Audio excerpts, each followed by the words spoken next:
L'écho pour tous, présenté par Mehdi Litim. Madame, monsieur, bonjour.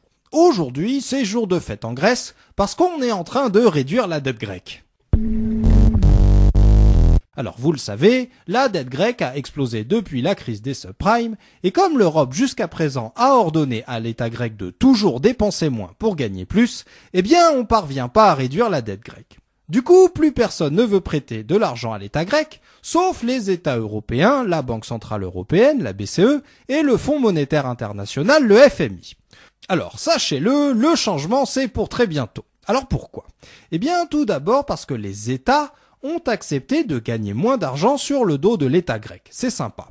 Parce que rien de plus normal, quand un État européen prête de l'argent à la Grèce, il demande à la Grèce de le rembourser avec intérêt. Mais le changement étant pour très bientôt, les États comme la France ont accepté de recevoir moins d'intérêts. C'est un geste commercial qui montre la réalité de la solidarité entre les États européens.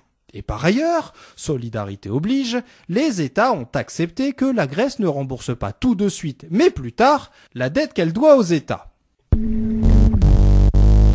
Et de son côté, la Banque Centrale Européenne, la BCE, dont le président est Mario Draghi, a accepté de ne recevoir aucun intérêt sur l'argent qu'elle a prêté à la Grèce.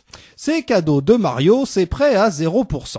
Mais vous vous dites que, quand même, la Grèce devra rembourser non pas les intérêts de la dette, mais la dette de base, ce qu'on appelle le capital. Mais en fait, il faut savoir que le jour où la Grèce devra rembourser sa dette auprès de la BCE, la Grèce reprendra très certainement un crédit du même montant auprès de la BCE. Du coup, à cette allure-là, aucun argent ne sortira jamais des poches de l'État grec en vue du remboursement auprès de la BCE. C'est la raison pour laquelle en Grèce c'est vraiment fêta pour tout le monde en ce moment. Et encore, c'est pas fini.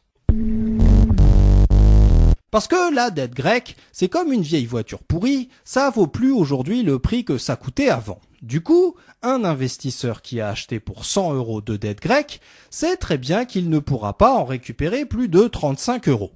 La valeur officielle, c'est bien 100, mais la valeur réelle, la valeur de marché, c'est 35. Mais comme la Grèce est quand même officiellement censée rembourser ses 100 €, eh bien la Grèce a officiellement 100 € de dette.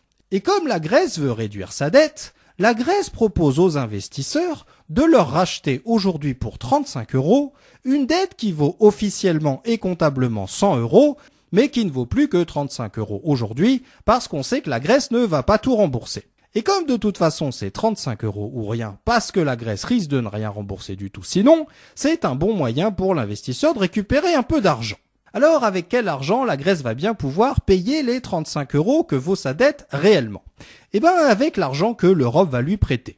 Résultat, la Grèce va s'endetter officiellement de 35 € auprès de l'Europe pour que la Grèce puisse effacer une dette qui vaut officiellement et comptablement 100 €.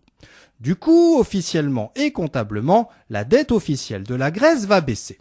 Du coup, en Grèce, c'est la fête, c'est fêta à volonté, même pour les Allemands, mais c'est tout de même à se demander au bout du compte, en y réfléchissant bien, pourquoi, puisque c'est une bonne idée, on a autant tardé. L'écho pour tous, une chronique écrite et présentée par Mehdi Litim sur Marmite FM 88.4. Vous pouvez nous contacter pour réagir à cette chronique sur marmitefm.canalblog.com.